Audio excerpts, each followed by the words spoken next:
Good morning and welcome to my channel. आज का blog start कर रही हूँ खूब तैयार व्यार होकर के, क्योंकि बाहर से आई हूँ। मैंने कहा था ना रिपोर्ट्स आएंगे, उसके बाद डॉक्टर को दिखाने के लिए जाना है। तो सारे रिपोर्ट्स जो मैंने ब्लड टेस्ट के किए थे वो आ गए, उसके बाद डॉक्टर को मैंने दिखा दिया।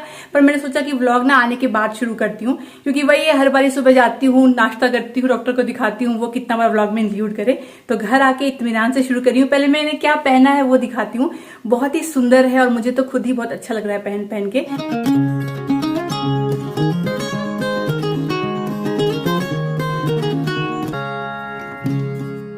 पहले तो कलर कितना प्यारा है वो देखिए। वो जेम्स में जैसे ब्लू कलर थे ना, वैसा वाला कलर है ये, और ये नीटेड मटेरियल में है। अगर समर होता तो नहीं पहन सकते।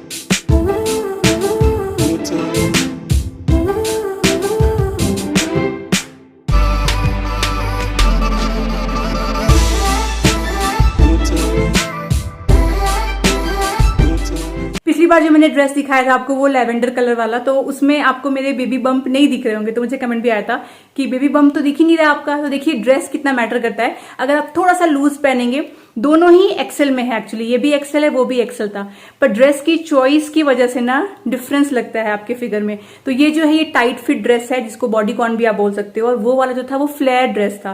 तो अगर आप फ्लैट ड्रेस पहनोगे तो आपके बम्प विजिबल नहीं होंगे, अगर आप बॉडीकॉन या बॉडी फिटेड पहनोगे तो बम्प विजिबल होंगे। वैसे देखिए ये एकदम पर्सनल चॉइस है, किसी किसी को ना बेबी बम्प रिवील करना अच्छा लगता है, they feel comfortable and confident, और बहुत लोगों को नहीं भी अच्छा लगता है। मैं उनमें से हूँ जिसको अच्छा लगता है, पर हमेशा नहीं। मतलब कभी मन करता है कि बस नॉर्मल सा टी-शर्ट वाला पहन के निकल जाऊं, और कभी कभी अच्छा लगता है। तो अगर आपको अच्छा लगता है मेरी तरह, तो आपको ना ऐसा जरूरी नहीं कि मैं लिंक दूं तो ही पता चले। आप मिंत्रा पे जाओ और बॉडी फिट ड्रेसेस करके सर्च करो, उसके बाद जो आपका साइज अभी है, एक्सेल है, डबल एक्सेल अभी प्रेगनेंसी में, वैसा आप मंगा लो, ट्राई करके देख लो, तो बहुत सारे आपको ऑप्शंस मिल जाएंगे। लंच भी हो गया रेडी। आज बनवाया है एक तो ये आलू बीन्स की सब्जी, सूखी भाजी, अंगद को बड़ा अच्छा लगता है। साथ में है मिक्स दाल, राइस, और इसमें है चपाती। आजकल तो मौसम ऐसा हो गया है ना कि सुबह के 11 बज रहे हो, दोपहर के 2 बज रहे हो, या शाम के 4 बज रहे हो, आप समय मौसम देख के बता ही नहीं सकते हो।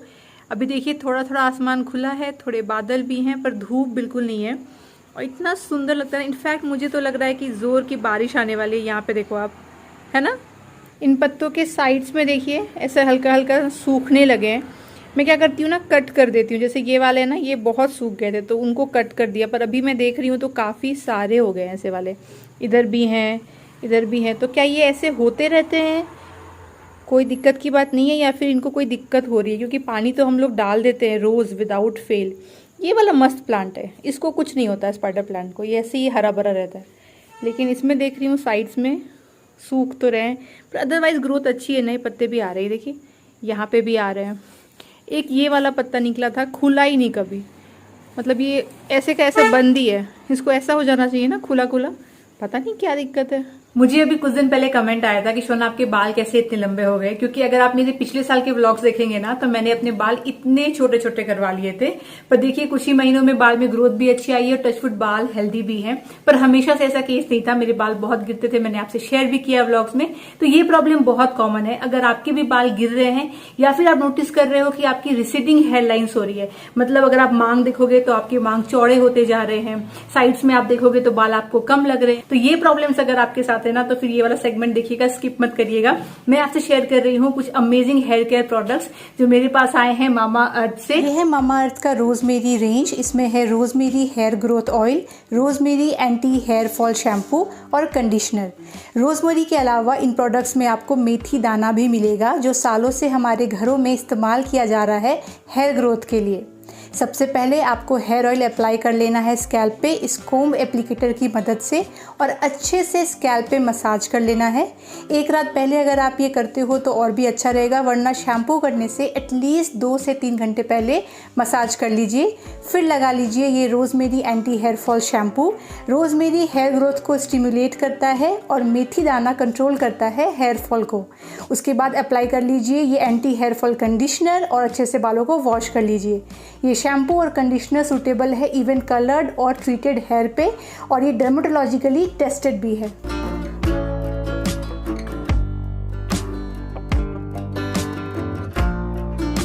अगर आप ये रिजीम फॉलो करते हैं रेगुलर बेसिस पे तो कुछ ही हफ्तों में आपको विजिबल डिफरेंस दिखेगा।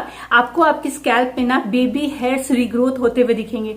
जैसे कि आप देखोगे ना, यहाँ पे मेरे छोटे छोटे से आपको बाल दिख रहे होंगे, ऐसे ही छोटे छोटे बाल ना मेरे हर जगह, ये देखिए आप, ये सारे छोटे छोटे फिर से जो बेबी हेयर से वो आ रहे हैं, मतलब कि आपके बाल घने हो रहे हैं। तो कुछ ही हफ्तों में डिफरेंस दिखेगा। मामाअर्थ एक इंडियन ब्रांड है, प्लास्टिक पॉजिटिव ब्रांड है, और इनके सारे ही प्रोडक्ट्स जो होते हैं वो केमिकल फ्री होते हैं, तो आपके बालों पे इनका कोई भी हार्मफुल इफेक्ट नहीं होता है। तो एक बार आप ट्राई करिए, लिंक है डिस्क्रिप्शन बॉक्स में। आप ये प्रोडक्ट्स को ले सकते हैं मामाअर्थ की वेबसाइट से या ऐप से। मैंने आपको ऐप का भी लिंक दे दिया है। अगर आप ऐप डाउनलोड कर लोगे तो आपको अर्ली बर्ड एक्सेस और ऑफर्स के बारे में पता चलेगा। वैसे अगर आप ले रहे हो इसे मामाअर्थ के ऐप या फिर वेबसाइट से तो मेरा कूपन कोड दामनी 2023 जरूर लगाइएगा, उससे आपको फ्लैट 20% का डिस्काउंट मिल जाएगा। वैसे मामाअर्थ के प्रोडक्ट्स आपको और भी प्लेटफॉर्म्स पे मिल जाते हैं। इनकी एक इनिशिएटिव है जो मैं हमेशा मेंशन करती हूँ कि जब भी आप मामाअर्थ का कोई भी प्रोडक्ट लेते हैं, they link your order to a tree that they plant, जिसका जियो लोकेशन ये आपको भेजते हैं। तो एक प्रोडक्ट भी आप अच्छा ले रहे हो और आप इन्वायरमेंट की तरफ भी कुछ कंट्रीब्यूट कर रहे हो। वैसे मामाअर्थ के जो प्रोडक्ट्स है ना वो आपको ऑफलाइन स्टोर्स पे भी मिल रहे हैं, तो आपके नियरेस्ट स्टोर पे कभी आपको दिखे तो मुझे कमेंट करके जरूर बताइएगा। मेरी तरफ से बड़ा अच्छा प्रोडक्ट है, आप ट्राई करिए, आपको विजिबल डिफरेंस जरूर दिखेगा।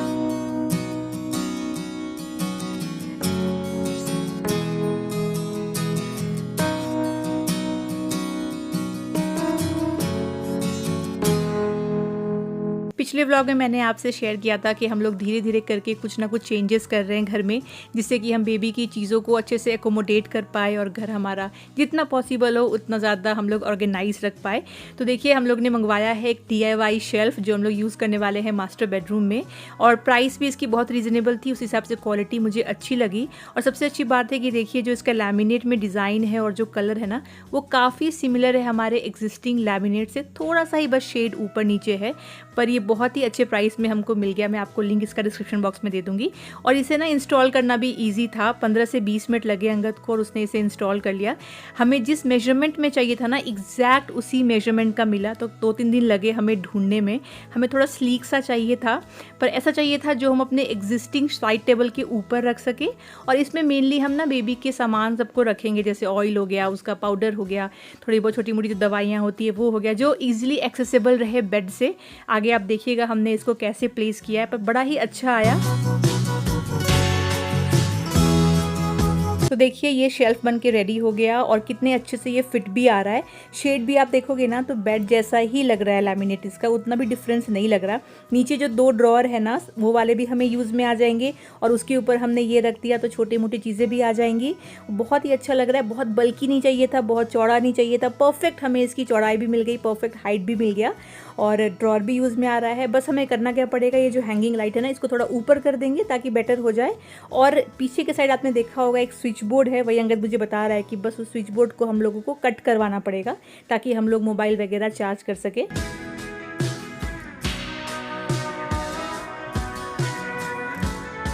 पहले हमारा प्लान था ना कि हम लोग कारपेंटर बुलवा करके अपनी पसंद से जैसा हमको चाहिए, हमारा जो रिक्वायरमेंट है, और लैमिनेट शेड वगैरह चूज करके कुछ वहां पे कस्टम बनवा लेंगे तो सही हो जाएगा।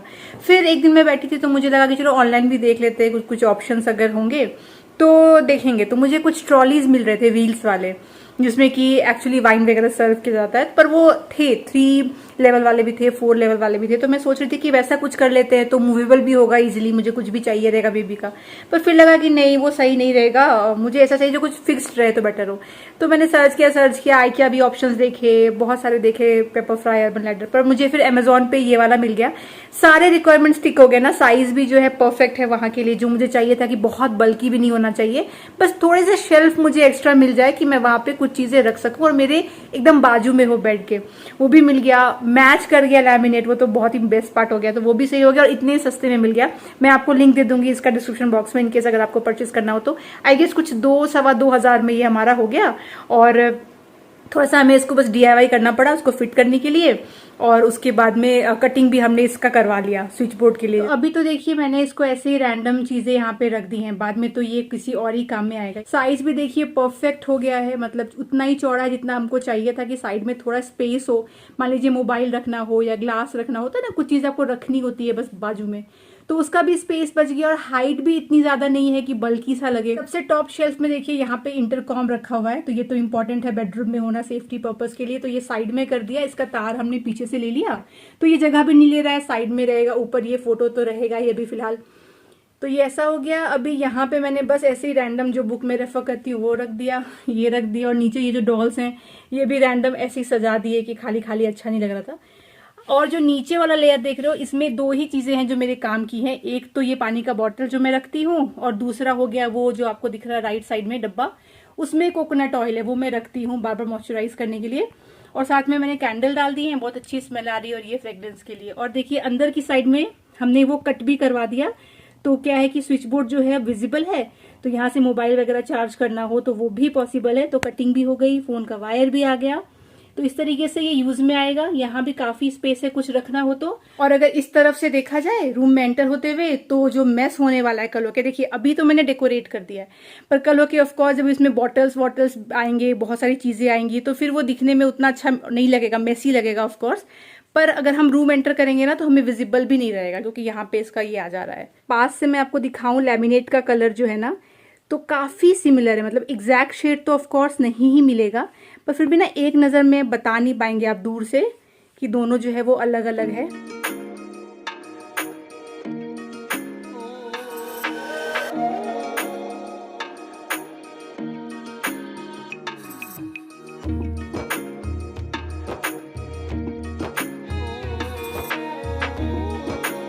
इस वीक ना दो काम हो गए, रूम के टीवी वाला हो गया और ये चेंज हो गया, और एक और मेजर काम होना है बैल्कनी में, उसका ऑर्डर प्लेस कर दिया गया है, तो आने वाले ब्लॉग में आप देख लोगे। उसके बाद मैं बोलूंगी कि वो रूम काफी हद तक ना रेडी हो गया। मेन जो था वो उस रूम में ही चेंजेस करना था, बाकी तो घर तो चलिए फिर भी ठीक है। लेकिन अब मुझे क्या करना रहेगा ना, मुझे बेबी के लिए स्पेस बनाना है, कपड़े और उसके सामान को रखने के लिए, अपने कपड़ों को मूव आउट करना है। तो वो मैंने सोच रखा है कहाँ कहाँ करना है, पर वो इस मंथ नहीं कर रही हूँ, नेक्स्ट मंथ लेकिन मैं कर लूंगी। मैं बहुत लेट नहीं करूंगी, खाली कर देना है मुझे और स्पेस बना देना है, तो वो एक काम रहेगा। उसके बाद तो मेनली रहेगा कि जैसे जो भी कॉट वॉट जो ले रहे हैं हम लोग, लेने वाले हैं, तो वो भी बाद में लेंगे। तो बाद मतलब बेबी के आने से पहले, ऐसा नहीं है कि बाद में, नहीं, हम लोग तैयारियां करके रखने वाले हैं। तो पर वो सब जो है बाद में फिटिंग वगैरह करेंगे, फिलहाल इतना काफी है। और हमें नेक्स्ट मंथ के एंड तक में मैं सोच रही हूँ कि पर्दे वॉश करने दे दूं, दोनों ही, ये वाले भी वो वाले भी। और घर की डीप क्लीनिंग करानी है, वो थोड़ा लेट करवाएंगे। पूरे घर की डीप क्लीनिंग सर्विस के लिए हम लोग अवेल करेंगे, ताकि अच्छे से क्लीन हो जाए। हमें नहीं पता होता कहाँ डस्ट है क्या है। और इस पूरे प्रेगनेंसी फेज में मैंने उतनी डीप क्लीनिंग तो नहीं करी जैसे मैं पहले करती थी, तो वो एक मैं प्रोफेशनली करवाऊंगी, वो भी बात की बात है। मैं बस ऐसे ही आपको फ्लो में बता रही हूँ, अभी नहीं हो रहा है वो सब, तो वो भी करना है। तो इस तरीके से बस स्पेस वगैरह साइन हो गया है सब कुछ, बस अब खाली करना है रूम को। ये लीजिए, आपको डेट दिख जा रहा है, ये मैं कब शूट कर रही हूँ एग्जैक्टली, 12 जुलाई 12:36। एनीवेज, ये जो आप देख रहे हो ना तीनों, ये तीनों मैं बेबी के लिए असाइन करने वाली हूँ। अभी फिलहाल मैं क्या करती हूँ ना, इसमें ऊपर वाले में मेरे थोड़े बहुत नाइट ड्रेसेस आ जाते हैं, फिर एक लेयर में मेरे लॉन्जरीज आ जाते हैं, और नीचे वाले लेयर में मैंने मिसलिनियस रखा है, जैसे कि उसमें कुछ ज्वेलरीज भी हैं, कुछ और भी सामान है एक्स्ट्रा। तो ये तीनों मैंने ऑक्यूपाई कर रखा है, ये मैं तीनों ही खाली कर दूंगी। ऊपर में भी उसके कपड़े आएंगे, सबसे नीचे वाले में हम लोग डाइपर और जो चीजें स्टोर करनी है ना, बड़े बड़े पैकेट्स वाली, वो नीचे रहेंगी, ऊपर में कपड़े रहेंगे, और बीच में भी उसका ही सामान रहेगा, जैसे बिप्स हो गए या जो भी, उसको बहुत सारी चीजें तो होती है ना, वो सब कुछ यहाँ रहेगा। तो बेसिकली ये तीनों फिलहाल मैं डेडिकेट कर रही हूँ कि उसके कपड़े रखूंगी। और अपने वार्डरोब में भी मैं एक प्लेस असाइन करूंगी। अंगद तो देगा नहीं स्पेस अपने वाले में, मेरे वाले में ही मैं कुछ जुगाड़ करूंगी कि वहां भी उसके कुछ कपड़े रहे। फिर जैसे जैसे टाइम बढ़ेगा और कपड़े बढ़ेंगे और सामान बढ़ेगा, तो और भी जुगाड़ किया जाएगा। और ये वाला जो स्पेस है, ये तो काम में आना ही है। टीवी जाएगा पीछे और ये पूरा खाली हो जाएगा। कितना अच्छा वॉलपेपर आया हुआ है, वाह वाह वाह। हाँ, तो यहाँ पे तो है ही, यहाँ का भी एक पर्पस सोच रखा है सामान रखने के अलावा। वो जब करेंगे तो आपको दिखाऊंगी कि वो पॉसिबल है कि नहीं है। और मुझे एक आया था कमेंट कि शोना आप इसमें एक टीवी वाला कवर लगा दो ना, फिर रात को बस जिप बंद करना रहेगा, तो कपड़ा डालने की जरूरत नहीं है। बहुत पहले मैंने लिया था एक कवर उस वाले टीवी के लिए, जो नीचे था ना, वो नहीं जमा, मुझे भी नहीं जमा, अंगद को भी नहीं जमा। क्योंकि क्या होता है ना, वो टीवी का कवर का फ्लैप तो आप निकाल दोगे दिन में, पर साइड में ना वो दिखता रहता है, वो जो उसका मेन एरिया रहता है ना, वो बहुत ही अजीब सा लग रहा था, अच्छा नहीं लगा देखने में, एकदम स्लीक सा लुक नहीं आ रहा था। तो फिर हमने उसका हटा दिया था। तो इस टीवी पे भी इसलिए हम लोग दिन भर नहीं चाहते कि कुछ भी और साइड में टंगा वंगा रहे, सिंपल सा रहे ना, इसके लिए रात को चादर टांग के सो जाते हैं। क्या फर्क पड़ता है, चादर ही तो रखना है, तो ड्रॉर में रखती हूँ, टांग देती हूँ, काम हो जाता है।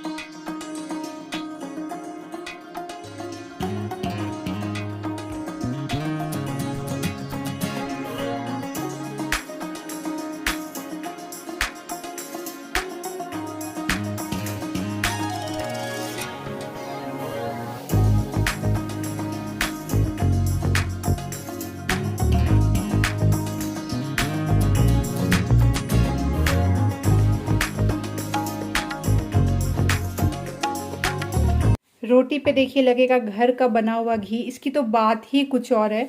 इतना टेस्टी बनाया ना इस बार का घी, हर बार से बेटर बना है। हाँ। और मुझे कमेंट भी आया था कौन सा वाला मिल्क से आपने बनाया था मलाई, तो हम लोग लेते हैं कौन सा मिल्क, अंगद बताएंगे। इसी बहाने कुछ कंटेंट दीजिए आप। नंदिनी का ऑरेंज पैकेट। हाँ, तो अगर आपको नहीं पता, ऑरेंज कलर का पैकेट है उतना पता है। पर ये फुल क्रीम होता है ना। हाँ, फुल क्रीम। तो अगर आपको मलाई इस तरीके से जमानी है और फिर बनाना है घी, तो आप वो वाला फुल क्रीम लीजिए। 3 hours later. ये बाहर कितना सुंदर लग रहा है ना, स्काई ब्लू। तो मेरा ये फेवरेट टाइम है। इस टाइम पे ना मैं बालकनी में आकर के बैठ जाती हूँ, और ना मच्छर भी नहीं है आजकल, जबकि बारिश का सीजन स्टार्ट हो गया है। पर हमारी सोसाइटी में ना वो करते हैं ना, फ्यूम जो डालते रहते हैं मच्छरों के लिए, कीड़े मकोड़ों के लिए, वो हर 3 दिन पे स्प्रे होता है पूरा। उसकी वजह से ना मच्छर नहीं आते, तो बैठ सकते हैं। और शाम इसीलिए भी अच्छी लगती है क्योंकि अलग अलग तरह के लाइट्स में ऑन कर लेती हूँ। जैसे ये वाले कॉर्नर पे एक लाइट ऑन कर लेती हूँ। सिंपल सा ये लिया था मैंने, एक टी लाइट होल्डर, और इसके अंदर ना मैंने डाल दिया है वो फेरी लाइट्स, और एक ब्लू कलर का ना यहाँ पे ग्लास डाला जो आपको ठीक से दिख नहीं रहा होगा, ऐसा सा कुछ है, क्योंकि मैं ब्लू एलिमेंट ज्यादा रखती हूँ ना इस एरिया में। इसके बाद अपना ये 2 लैम्प तो है ही जो मैं ऑन कर देती हूँ। और इसका आता है, मुझे लिंक दीजिए। एक्चुअली मैंने ये होम सेंटर से लिया था, शॉप में जाके। अब ये आपको एग्जैक्ट पीस नहीं मिलेगा क्योंकि हो गया मुझे लिए हुए 4 साढ़े 4 साल। ये जो टेबल लैम्प है ना, ये एक्चुअली बेडरूम में था इतने टाइम से, पर अब वहां पे चेंजेस कर दिए तो इसकी जगह तो बची नहीं, तो ये मैंने इस वाले कॉर्नर पे रख दिया है। अच्छा ही लगता है, लाइट देखिए जितना रहे उतना बेटर है। वैसे ऊपर से यहाँ से एक रोशनी आती है, और अब ये नीचे से भी आ रही है। अदरवाइज इससे पहले ना मैंने यहाँ पे भी फेरी लाइट्स रखे थे जो आप गोल्डन कलर के देख रहे हो ना, तो वो अब बंद कर दिया और ये वाला चालू कर दिया। और ये इतना स्लीक लैम्प है ना कि ऐसे किसी भी जगह पे फिट आ जाता है। और ये वाला जो लैम्प है ये मैं समर में ऑन नहीं करती हूँ, ये मोस्टली आप देखोगे विंटर या फिर ऐसा ठंडा मौसम हो ना, रेनी सीजन, तो ऑन करती हूँ मैं। मुझे बहुत अच्छा लगता है। इसमें 2 लाइट्स लग सकते हैं, मतलब 2 बल्ब, एक तो ये ऊपर और एक ये अंदर से भी लगा सकते हैं। तो ये जो जाली जाली डिजाइन आप देख रहे हो ना, इससे भी रोशनी आएगी। और एक ये टेबल लैम्प तो अपना है ही, रिसेंट एडिशन है, पर ये मुझे बहुत अच्छा लगता है, तो ये भी ऑन हो जाता है। तो इस तरीके से हर जगह पे लाइट्स रहते हैं ना शाम को, बड़ा अच्छा लगता है। सारी अपडेट तो मैंने आपको दे दी दिन भर की, लेकिन जो मैं डॉक्टर से मिलने गई थी और जो मेरा ब्लड टेस्ट और यूरिन टेस्ट हुआ था उसके बारे में तो बात ही नहीं करी। तो एक्चुअली सारे रिपोर्ट्स वैसे नॉर्मल आए थे, स्पेशली जो B12 मेरा पिछली बार कम आया था, सप्लीमेंट लिया वो बिल्कुल सही हो गया। तो देखिए 1 महीना भी अगर आप सप्लीमेंट खा लेते हो ना प्रेगनेंसी में भी, तो आपका जो भी डेफिशिएंसी है वो ठीक हो जाता है। तो इसलिए जरूरी है कि बस टेस्ट टाइम पे होता रहे। बाकी सब कुछ नॉर्मल आया है। एक चीज जो है वो थोड़ी ऊपर नीचे आई है, पर उसका भी टेंशन नहीं है। एक्चुअली जो यूरिन टेस्ट कराया ना, लकीली यूरिन टेस्ट के साथ में यूरिन कल्चर भी करा लिया था। तो यूरिन टेस्ट में ना एक पस सेल्स होता है और एक एपिथेलियल सेल्स होता है जिसका रेंज लिखा रहता है, तो वो दोनों का रेंज ना थोड़ा सा ज्यादा आया था। तो अगर मैंने पहले यूरिन कल्चर नहीं करवाया रहता तो फिर डॉक्टर बोलते कि यूरिन कल्चर करवा के आइए देखने के लिए कि किस बैक्टीरिया का ग्रोथ हुआ है। आपको पता ही है ना प्रेगनेंसी के टाइम में यूटीआई का खतरा रहता है, तो वैसे भी। पर लकीली मैंने दोनों करवाया हुआ था, तो जो यूरिन कल्चर था उसमें दिख रहा था कि कोई भी बैक्टीरिया या कोई भी ऑर्गेनिज्म का कोई भी ग्रोथ नहीं है। तो ये जो पस सेल थोड़ा ज्यादा आया है और एपिथेलियल से ज्यादा आया है, डॉक्टर ने बोला कि ये होता है अभी के टाइम पे, क्योंकि किडनी ना उतने अच्छे से फंक्शन अभी नहीं करती है। अभी इतना प्रेशर पड़ रहा होता है यूट्रस का हर ऑर्गन्स में ना कि थोड़ा ऊपर नीचे हो जाता है। तो उन्होंने कहा कि पानी ज्यादा पीते रहो, जो कि मैं पीती हूँ आपको पता है, और जो भी विटामिन सी वाले सिट्रस जो फ्रूट्स हैं उसका कंजप्शन को बढ़ा दो, और यही अभी कर सकते हैं। तो थोड़ा सा वो ऊपर तो आया है डेफिनेटली, तो उसका और भी ज्यादा ध्यान रखने की हमें जरूरत है। वैसे उन्होंने कहा कि ये कॉमन है प्रेगनेंसी में, पर कोई भी बैक्टीरिया की ग्रोथ नहीं होनी चाहिए, तो वो नहीं है अभी फिलहाल, पर इसका ध्यान रखना जरूरी है। अगर मान लीजिए ग्रोथ होती किसी बैक्टीरिया की, ऐसा कुछ किसी के साथ में हो जाता है, तो क्या कर सकते हैं, तो प्रेगनेंसी सेफ एंटीबायोटिक्स आता है जो डॉक्टर लिख के देते हैं, उसका कुछ कोर्स होता है 3 दिन का 5 दिन का, वो खा के भी ठीक हो जाता है। तो वैसा कुछ भी नहीं है, तो फिर मुझे रिपीट करना रहेगा ऑफकोर्स। 1 महीना बाद में फिर से एक बार रिपीट कर लूंगी कि वो जो है वो नॉर्मल रेंज में आया कि नहीं आया। पानी तो खूब पीती हूँ, मतलब 8-9 लीटर लगता है मुझे, मैं पी लेती हूँ। तो वो और भी पीते रहेंगे। नारियल पानी पीते हैं तो वो तो पीते ही हैं, सिट्रस फ्रूट खाना है, और बस उन्होंने कहा कि ध्यान रखने की जरूरत है। 1 महीना बाद रिपीट करेंगे, देखेंगे। फिलहाल टेंशन की कोई जरूरत नहीं है। तो हाँ, ये ऊपर नीचे है, कुछ ना कुछ देखिए, मैं ऐसा मानती हूँ कि ऊपर नीचे आता रहेगा। मतलब प्रेगनेंसी में ऐसा कैसे सोच सकते हैं कि 9 मंथ्स एकदम सब कुछ परफेक्ट हो, कभी कोई विटामिन ऊपर जाएगा, कभी कुछ नीचे जाएगा, कभी कुछ ऐसा रहेगा, वो कुछ ना कुछ होता रहेगा। पर जरूरी है कि टाइम पे टेस्ट हो और टाइम पे डॉक्टर को दिखाए, और उसका जो ट्रीटमेंट है या जो भी नेसेसरी स्टेप्स है वो लेते रहे, वो बहुत जरूरी है। इसलिए अच्छी बात है कि डॉक्टर बुलाती रहती है। पहले मुझे बुलाती थी महीने में एक बार, फिर स्टार्ट कर दिया बुलाना 3 हफ्ते में एक बार। अब इस बार ही बोल दिया है कि हर 2 हफ्ते में आना है, क्योंकि जैसे जैसे अभी डेट नजदीक आता जाएगा तो मिलना जो है डॉक्टर से वो बढ़ता जाएगा। तो 2 हफ्ते में अब मिलने जाना है। उसके बाद मुझे लगता है कि 1 महीने बाद वो ऐसा बोलेंगे कि हर हफ्ते आओ, फिर बोलेंगे शायद हर 3 दिन पे आओ, पता नहीं जो भी है। पर यही था अपडेट। एनीवेज चलिए इसी के साथ मैं आज का ये व्लॉग यहीं तक रखती हूँ। आशा करती हूँ आपको पसंद आया हो, अच्छा लगा है तो लाइक करिए, चैनल को सब्सक्राइब नहीं किया है तो सब्सक्राइब करिए। मैं मिलूंगी आपसे अगली बार, तब तक आप लोग अपना ख्याल रखिए और मेरे वीडियोस को देखते रहिए। Bye bye.